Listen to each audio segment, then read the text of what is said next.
Good afternoon, everybody. My name is Andrea Herrera, and this is the first of a series of interviews with contemporary Cuban artists, which I am coordinating for the Cuban Cultural Center of New York. And our inaugural artist this year is Carlos Estévez.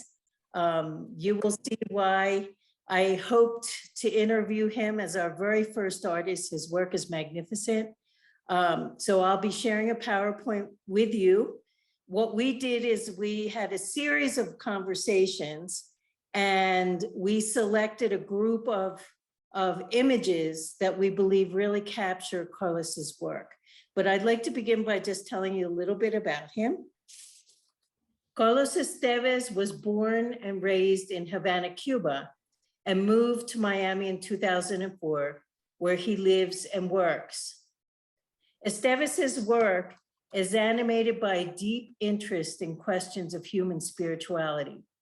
His stated goal is to use his work to reveal the invisible realm, to the spirits that lie hidden beneath the visible world, a process that he refers to as an alchemical, metaphysical, transformational mystery into knowledge.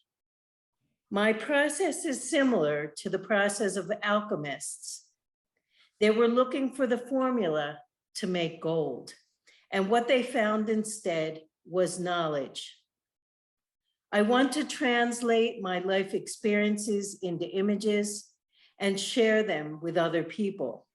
I think that art is a magic form of communication, and the key is to look at yourself as deeply as possible so that you can communicate with the deepest territories of others.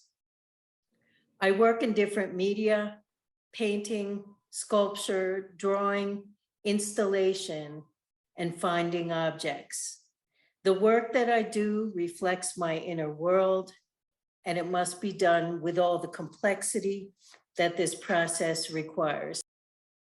Carlos, I'm so honored to be here with you today, having the opportunity to talk to you a little bit about your work.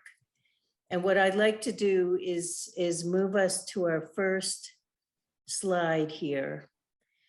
As I mentioned, you were born and raised in Havana, Cuba, and you mentioned to me when we were talking that this building in the forefront here along the waterside is actually where you were raised.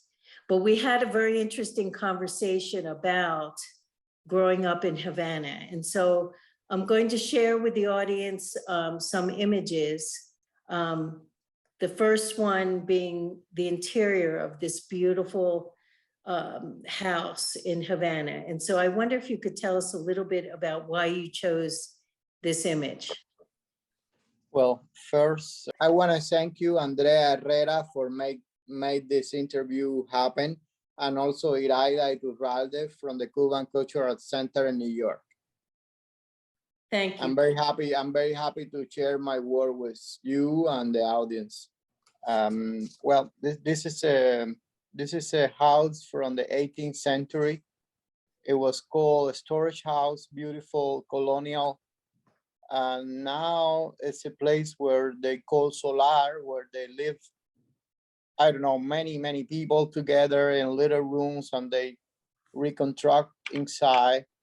And so this was part of the old Havana, the place where I was born, and that's where my surrounding. It was like getting into the movie, surreal movie, because in Cuba and Havana, at the time that I was living there, everything can happen at any time. So it was like unexpected images, all kind come to me.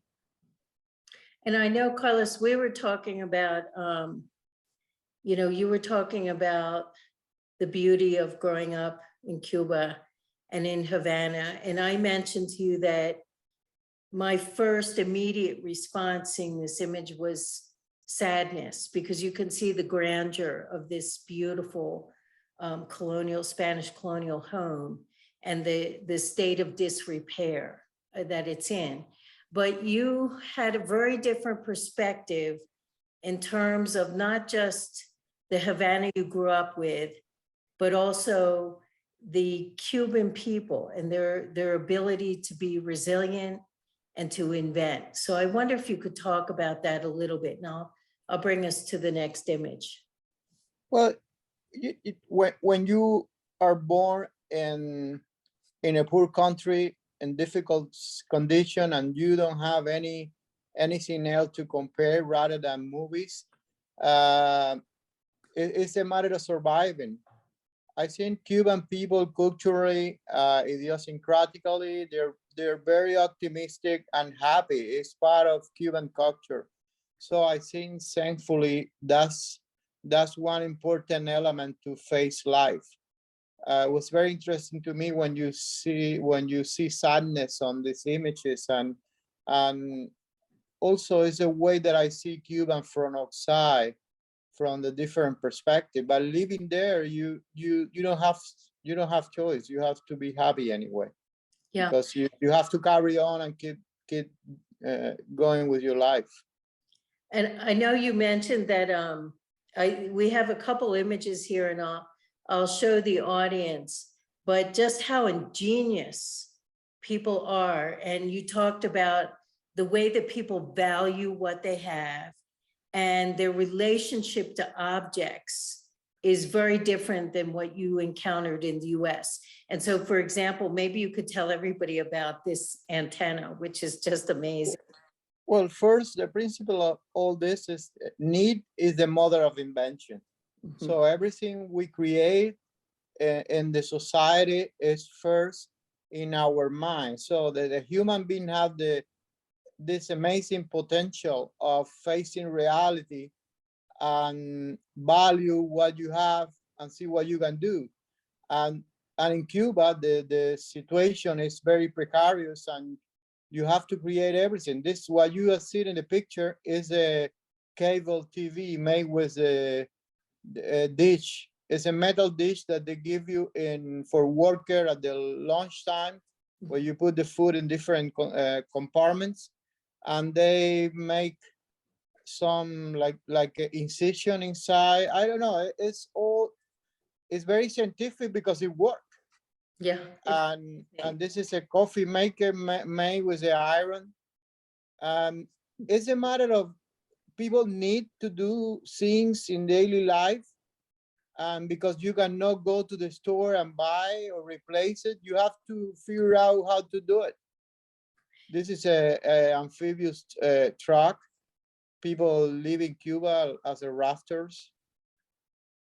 Yeah, it's incredible. And I know you had other images too.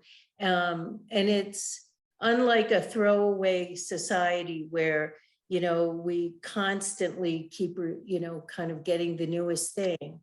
This is a society that preserves objects. And I know that when I was in Cuba, we would stop when I was talking to somebody and walking along the street, they would stop if they saw, a screw or a piece of wood or something in the street, and they would pick it up, and either they would use it in their own artwork or they would take it for somebody.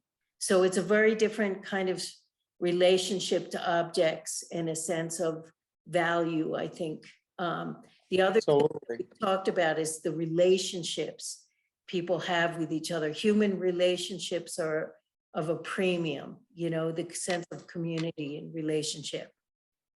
Well, as I said before, it's a matter of surviving. You have to be creative and inventive.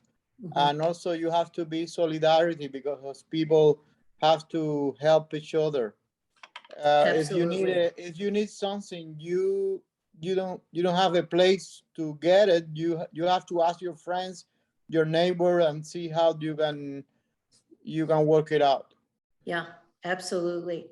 And Carlos, we begin with this image, which you mentioned was one of your very first pieces. And I wonder if you could talk about it, because I believe it captures many of the themes that you continue to develop throughout your work. I think this piece is very important in my work because it contains the subject matter of my entire research. my goal as an artist. It's called Across the Universe. That's the title. And it's a reference to Jesus Christ, but it's a human, actually.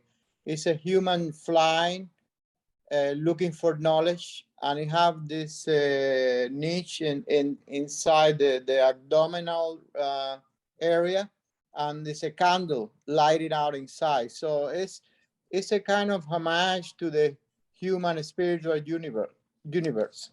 So and the wings are they have the depiction. In one wings are drawing from nature, and the other wings are drawing from uh, invention. So it's a sort of metaphor of knowledge, uh, the knowledge that we have as a heritage from the humankind, and we saw all that knowledge we look through our own spiritual inner universe, and that has been the constant theme in my work, because I'm fascinated about realizing what we have inside as a human. We all look alike, but we are different. We have different dreams, different illusion, different perspectives. So it's very interesting how life, it goes the same. We hate, we love, we work, we born and die, but every life is different, and every life is an experience. And I think that's what we do, is sharing that experience, and we enrich each other, getting the knowledge of how others face life. So that's my main obsession in my art. It's a beautiful piece, Carlos. And now that I've gotten to get to know your work a little bit, some of the elements I'd like to highlight in here that you've referenced, is this idea of the divine spark in human capacity, what human beings are capable of in terms of rising and ascending. And you also very often use different forms of iconography in your work, in this case, religious iconography. But as the audience will see, when you look, and it's a little bit difficult to see, but if you kind of lean in and look at the images that you see on either side, as you mentioned, human beings' relationship to nature and the natural world is a theme that I see you develop in your work. And the iconography there is kind of archaeological. I mentioned to you, there's an archaeological aspect to it, where I believe that you draw from, consciously or unconsciously, from different cultural banks, if you will. So some of this etching, on the wings, is resonates with kind of Greek culture, Egyptian culture, et cetera, et cetera, et cetera. So we'll continue through other pieces, but I think this piece really captures a lot of the concepts and themes you develop later in your work. This second piece, perhaps you could talk about. I think it is parallel to the first piece in many ways. This is called Homo Asconditus, and it's mean like hidden man, and it's also about the power of the human spirit.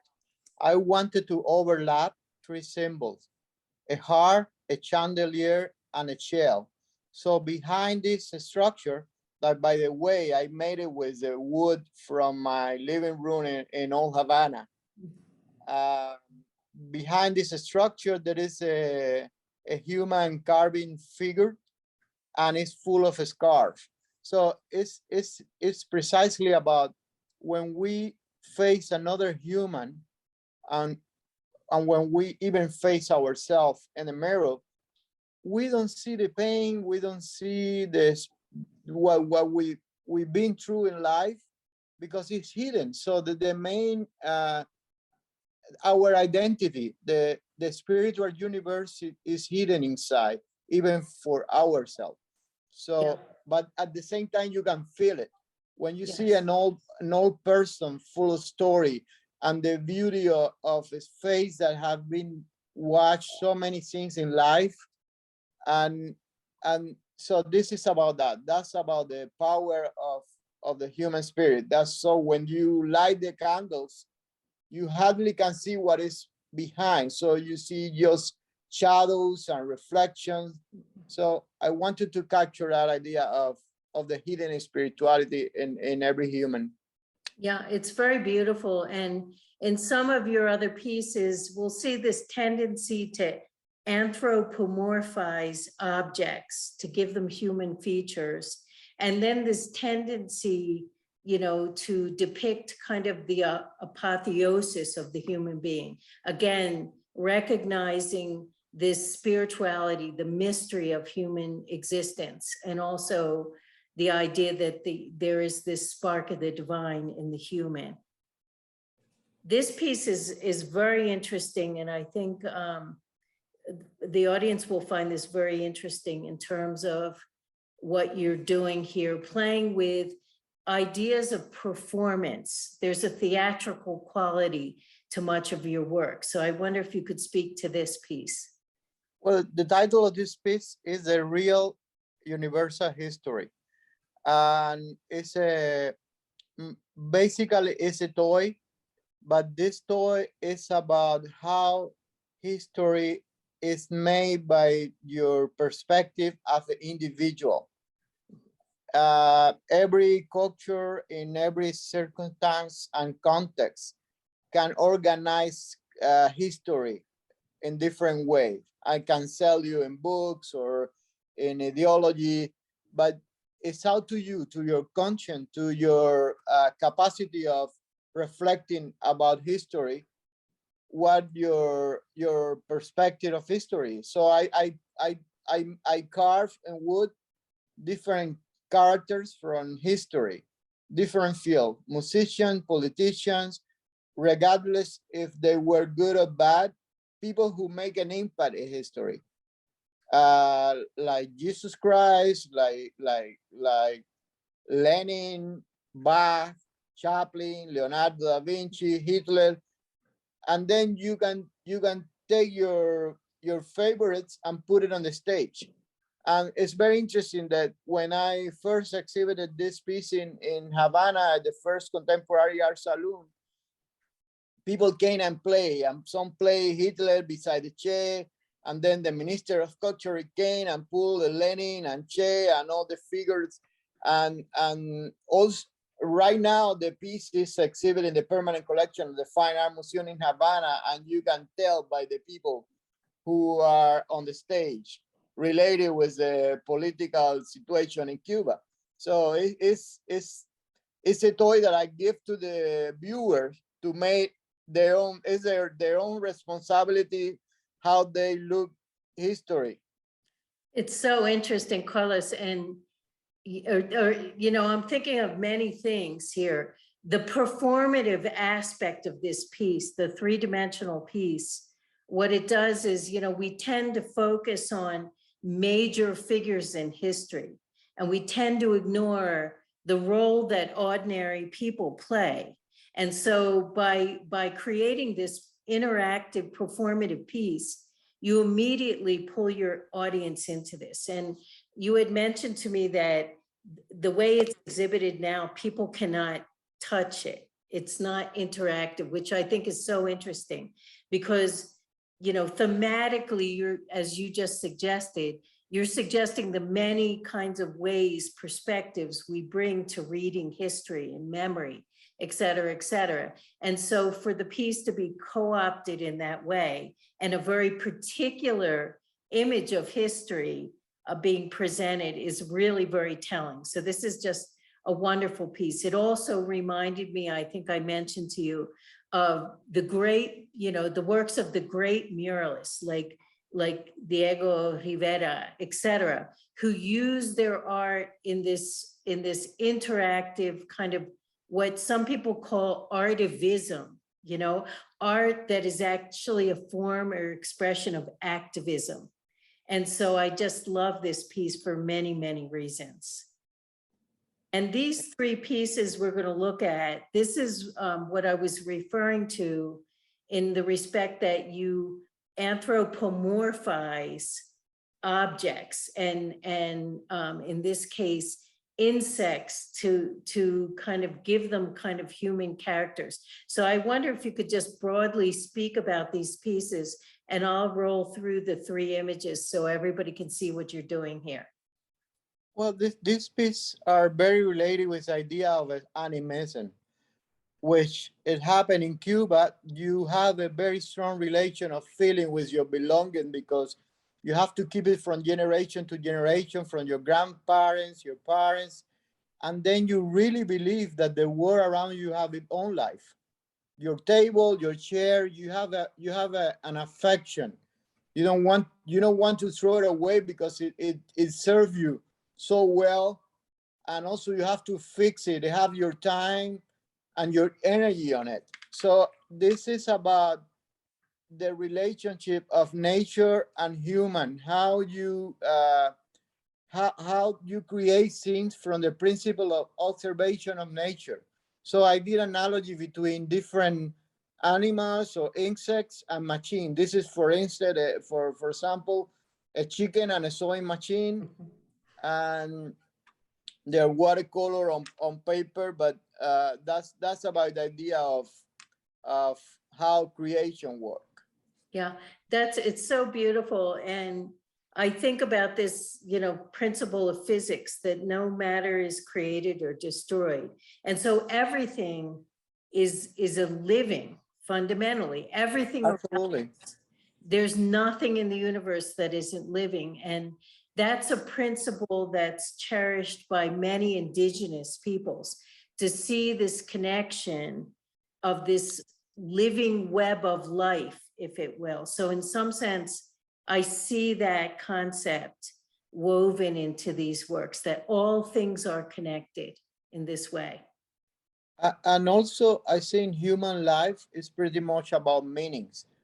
And those objects that are around you and you recognize as your home, the place you feel comfortable in, is because they have a meaning for you. So you are surrounded by meanings. And that's, I think it's a very important in a human life. Absolutely, absolutely. And this piece, you return in this piece to this, there's a kind of theatrical element. You have marionettes here, you have this, this board where you have these different iconic images, and you meditate, I know, in a lot of your work on the idea of power in the institution. So I wonder if you could speak to this work just a bit. Well, first, I found marionette as a beautiful metaphor of what we are as a human being, because we don't decide when and where we're gonna born, when and where we're gonna die. So all we can do is between those 2 points, and also every life is different. So you have to perform your existence on the road. You have to learn on the road. So I think marionette represents very well what we are as a human. Also, our strengths are nature, society, the universe, but also there is an inner manipulation of this marionette, because we manipulate each other as a human. People on power, people who have the privilege of, or the power of making an influence in other people, or simply controlling the life of other people. So this piece is pretty much about that. It's called The Game of Power, and there's 2 marionettes playing with little marionettes.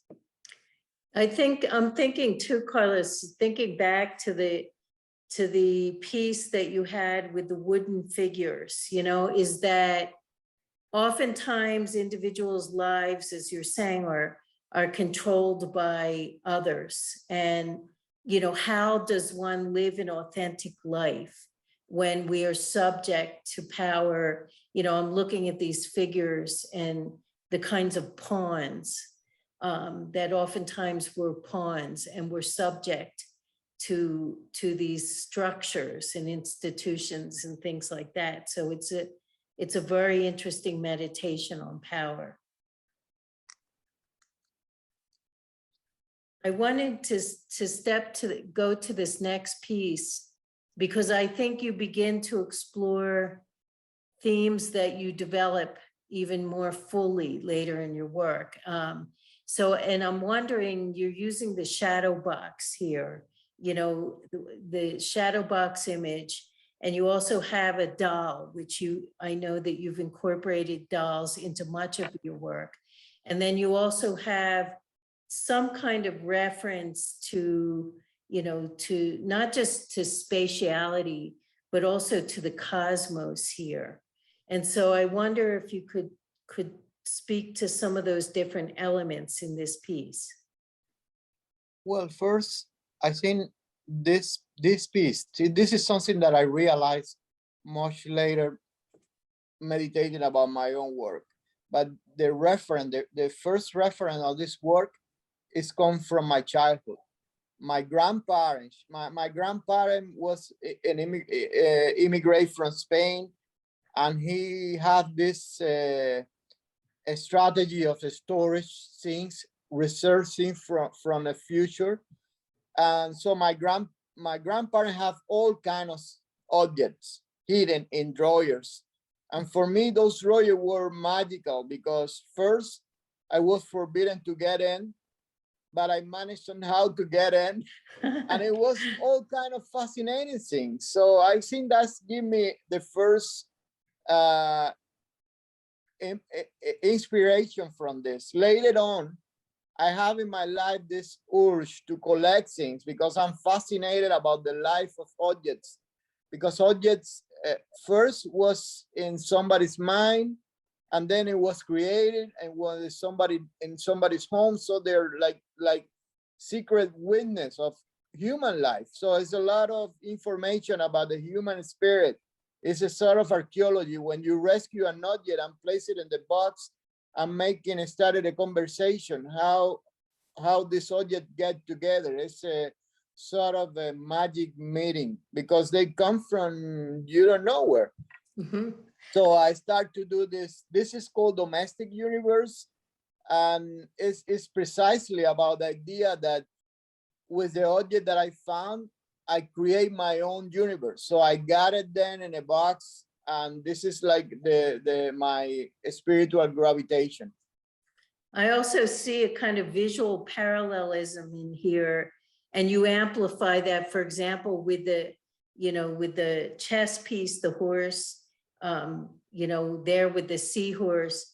I also think about the way that on the one hand, you have everything compartmentalized, but so you can look at each individual piece, and there's, again, this parallelism and this symmetry, but then you also have to look at this in its entirety. And I think it becomes a metaphor for everyday life, where you have almost the world in a grain of sand. In the ordinary person's life, you have all of this cosmic potential, and spiritual potential that you've been talking about before. But the use of the doll and the use of dolls in your work is very interesting. It's something we've talked about quite a bit. And I wonder if you could share some of your thoughts on the doll.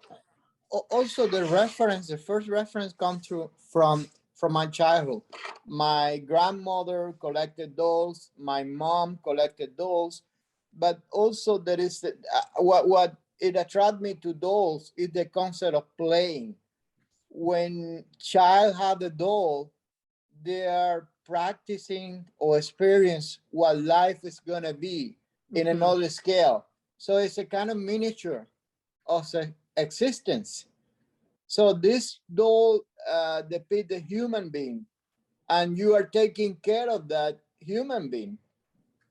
For me, there is a lot of philosophical and existential implication in the object of a doll. Also, it's been used in so many cultures.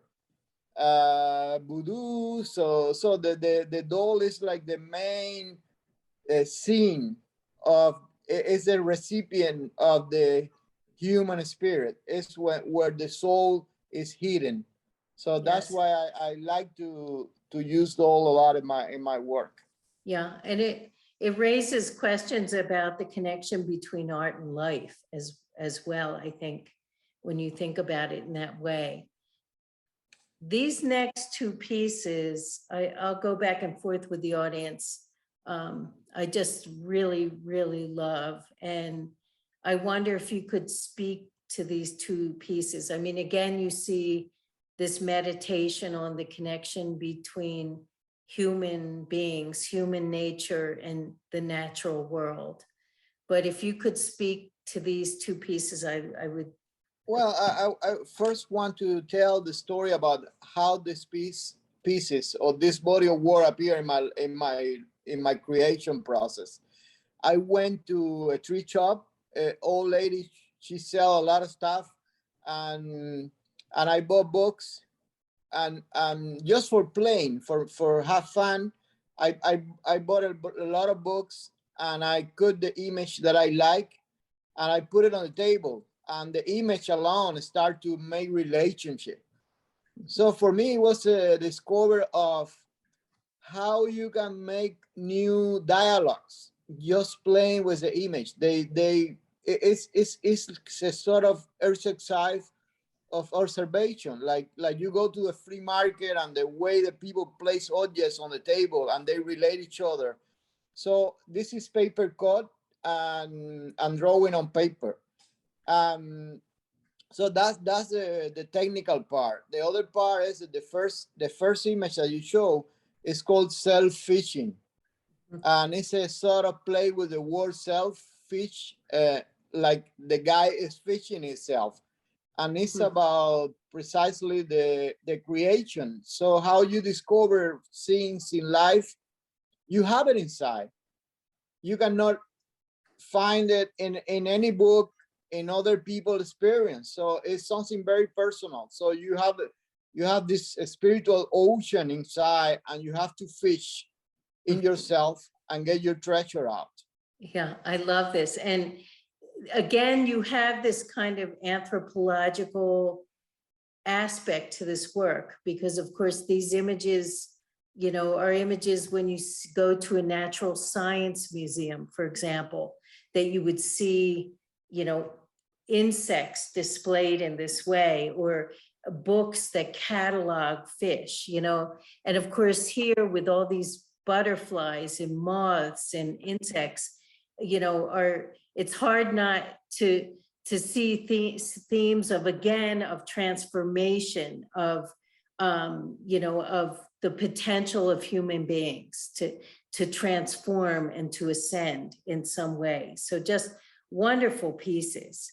And then this piece, which I see a lot of visual resonance with the other pieces, you know, speaks to me again about this kind of anthropological aspect to it. But of course you have the cages here, and you have human beings, and, you know, in the case of this figure on the left-hand side here, you know, the bird and the human. So yeah, if you could share some thoughts about this. Well, this one is an oil on canvas called the Phenomenology of Freedom. And it's about the subject of self-limitation.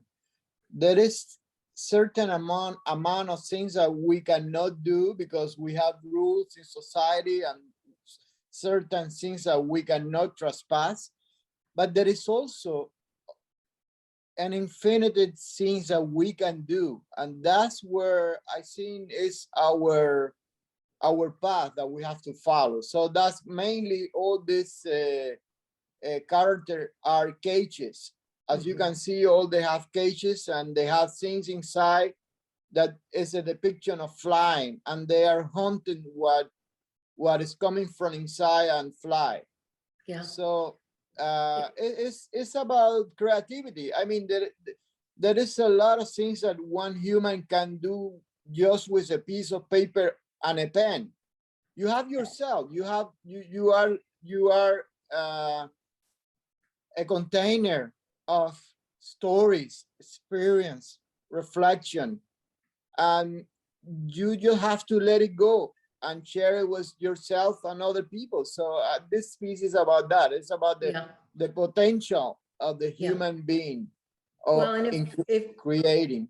when you think back to your other work, Carlos, I can't help but think, that you're constantly meditating, not just on the relationship of human beings with nature and what it means to live authentically, but then the way that we are controlled, by society, by culture, by politics, by institutions, political institutions, religious institutions, et cetera, et cetera. And so this piece for me resonates with some of your earlier work and recaptures some of those themes.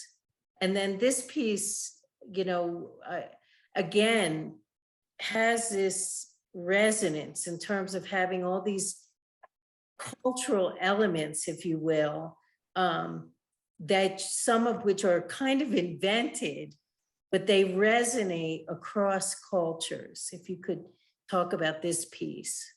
Well, this is, I spend a lot of traveling by train. And in Cuba, my family, by my father's side, live in Matanzas. So I went pretty much every weekend in this electrical train. So, and I love trains. I love travel by train. But for me, trains are a metaphor of life. It have a beginning and it have an end.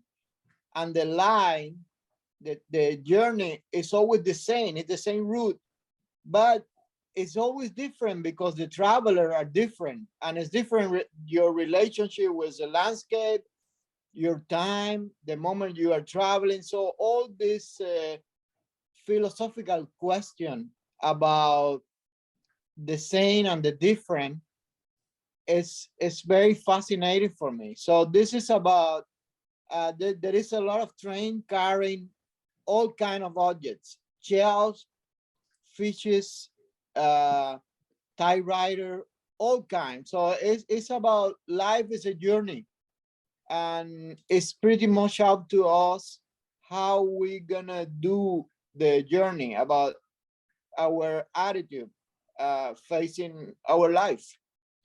There's just this wonderfully whimsical quality to the work as well. In this piece, I think resonates in a very similar way with the other two pieces. Here again, I know that you have a whole series of these shadow boxes with the repetition of objects. There's actually something very soothing about this repetition of collecting objects. And you've talked about how meaningful objects are. And of course you have the doll figure, but I don't know if the audience can see, but she has a dress made of locks. Can you share some thoughts with us?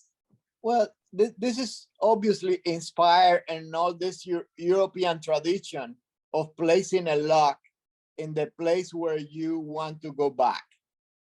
So it's I think the intention is very spiritual, at the same time very animist. How you transfers your energy in an object, and you want the object made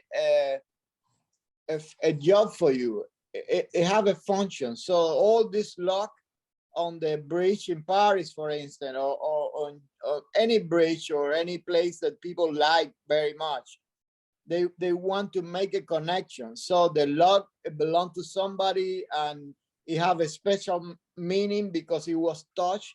It have a fingerprint, and I think life is pretty much like that. Everything we touch is related with us. The things that we look at it, the things that we collect, the way we decorate our house. So everything is very personal. So that's why she had this dress made out of lock.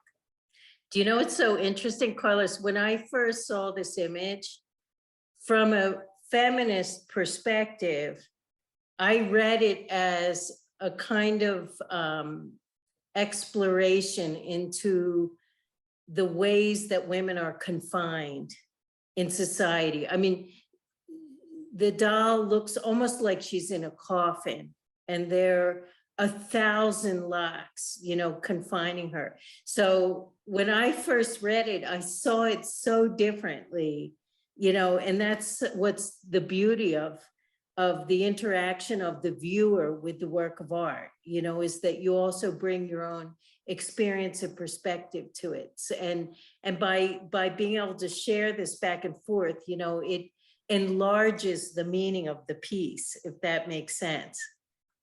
I think that's that's exactly the magic of art. I don't do art with the intention that you read what I was intending to do. When the piece is finished, I am another viewer. So the work have independent life. And I think it's beautiful that you put energy, you put time, you put dream and ideas on an object, which is the artwork, and it's like a oraculous or a talisman. So it have its own life. It Yeah. speak to you or other people in too many different ways. Some people like it, some people don't like it. Some people see a special message, some people see different. I think that's what makes art alive. Yeah. When you see the art from the cave, I seen art from the cave. The cave are the most fascinating art ever in history, and you feel emotion. You feel something's going on. Even you don't know if it was made by a woman, by a man, or exactly what the purpose was. For sure, it was something magical and religious, but it connect to you in an emotional way, and that's I think that's what art is about. That's, I really appreciate this conversation because a lot of times the way we present art in museums and galleries, you know, suggests that art is not for everyone. And something that I talk about a lot with my students is that exactly what you just said. The meaning of a work of art is somewhere in between the interaction between the piece and the person viewing the piece. And the fact that you often have interactive or performative art, it breaks down that wall between the artist, the art object and the viewer. So yeah, I really appreciate that. And And I want to add to that. I don't want in the elitism of art. I think art is made by human and for human. So that's the communication is between human. It doesn't matter where you are. If the art speak to you, it validates the idea that it's working. yeah. So that's what it's about. Absolutely. And, you know, these pieces, you know, again, bespeak this religious iconography, but you elevate this human presence and human creativity. Everyone has the potential for creativity, for imagination, and all of those aspects of your work tie together. And these last works that we're going to look at, and I'll be going back and forth through these works as you're speaking, Carlos. You know, I know that you had a special residency in which you were able to explore ceramics for the first time. And many of the images on these pieces, again, I think dramatically visualize the various cultural elements that resonate here. And, you know, for example, I think when we were looking at them, I said to you, I see Mayan imagery, I see indigenous imagery, I see imagery from, you know, Hinduism, from other religious traditions. And so I wonder if you could speak about this, and then what I'll do is with the last set of images we have, I'll kind of go through them piece by piece so that as you're speaking, people can see the work that you have in this series. Well, this was a very important moment of my career. I think it was a turning point. I was doing this residency at the McCall Art Center for Art Innovation in Charlotte. And also I was giving workshop at the Levine Cancer Institute with people with cancer, which it was so amazing experience because it validated all my efforts as an artist when when I give the classes to those people who were dealing with cancer, and they found like a window of hope. And it was amazing to find out the curative aspect of art, the influence, the difference that art can make in human being. And also this ceramic experience, it changed completely my method of doing art, because ceramic has its own requirements, and you don't see when you paint, you don't see the real color that you're using. You put it in the kiln. It's like a real doing alchemy. You put it on the fire, and you don't know what you're gonna come. So what I did in this body of work was just jumping and flying, and see what image it will develop in the relationship from my brain, my heart, and my hands and the plate. And so this is a result. It was like a new, completely new space in my creation process. Well, and you can absolutely see in these last few images that we have how you've integrated that experience into your later work. And I think I mentioned to you that there is some kind of like esoteric spirituality, something that resonates with, images of the cosmos here. And when we look at some of these other pieces, particularly these last pieces, I can see the plates in these pieces, but again, they resonate in a much kind of, larger sense. Last night I was looking at the night sky, and I was reminded of your work. So perhaps we could finish out here, close out by just speaking about these images. And then I just have a couple more questions for you. Well, definitely, I think the aspect of creation is finding something new all the time. And since we grow as a human, we enrich our experience with the things that we live, and also observing life.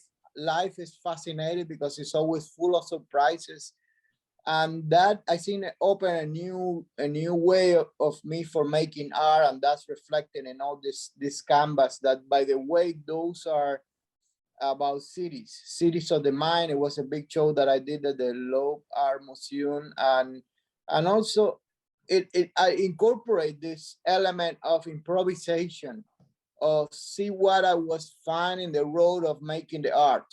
I used to be very cerebral in my previous work, but from my call center and all the images that you've been shown before that one, I have this aspect of what you can get in the process, in this conversation between the canvas or whatever the medium will be, and myself. There's a lot of improvisation, like music.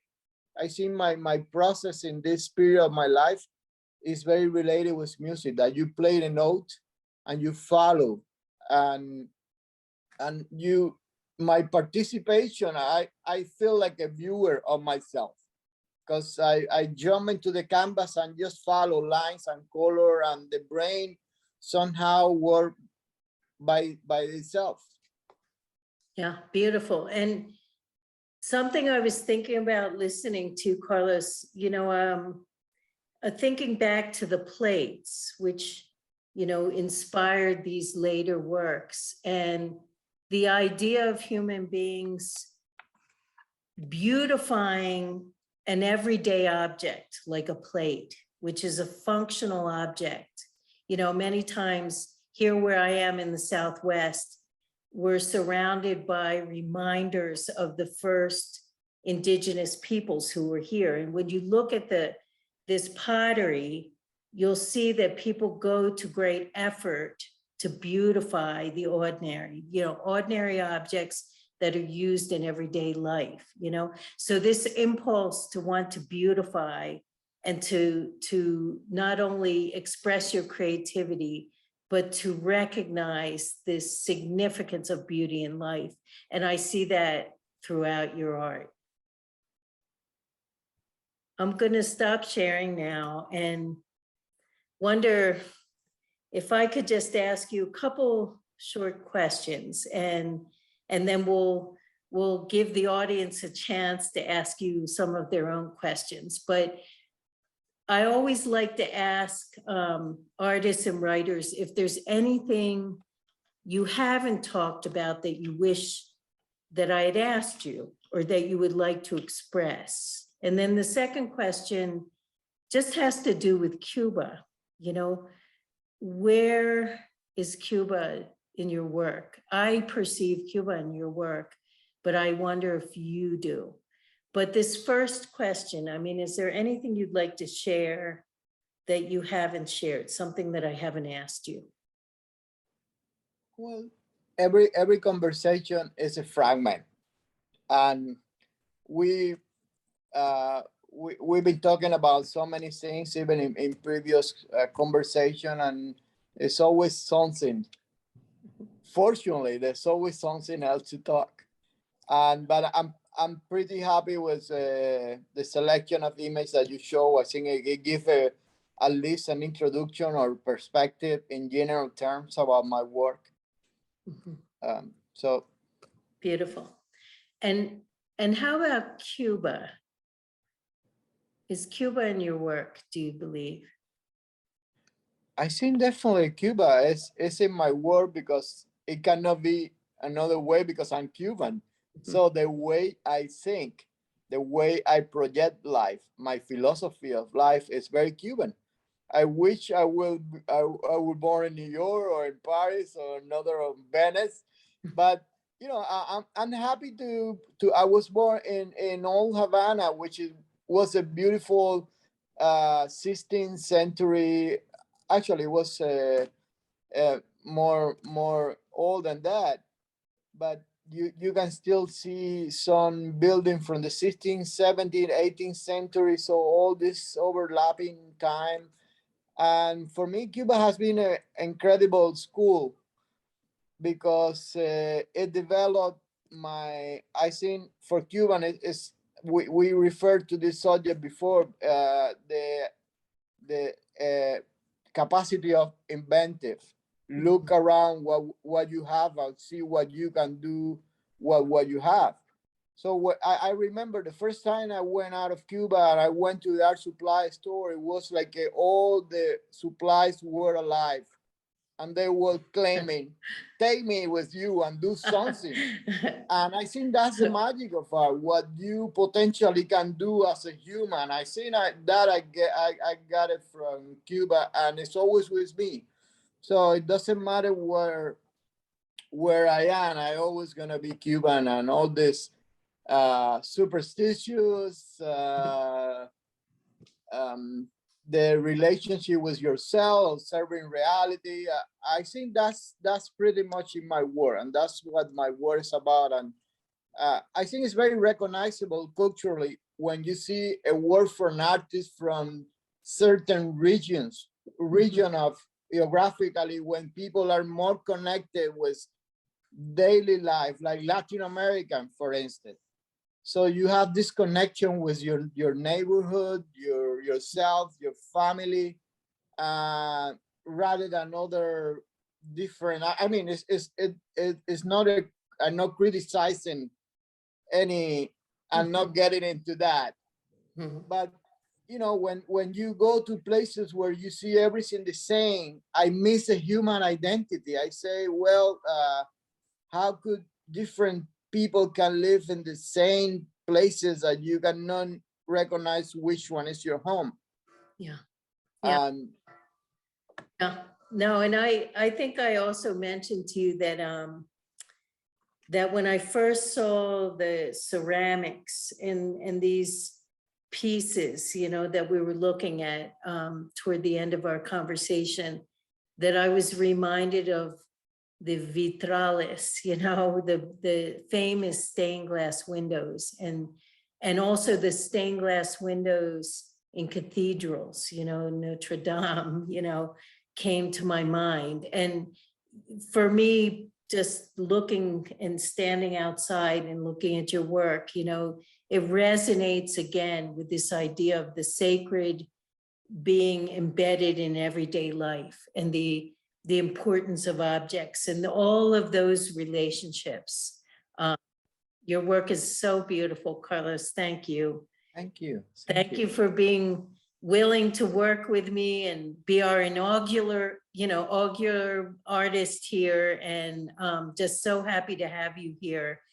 Thank you. And what we're going to be doing now is there'll be a link in the chat, and folks can sign out of this link and join us in a live conversation where you'll have the opportunity to ask Carlos some questions. So thank you again for your time and for Thank you, Andrea. sharing your work.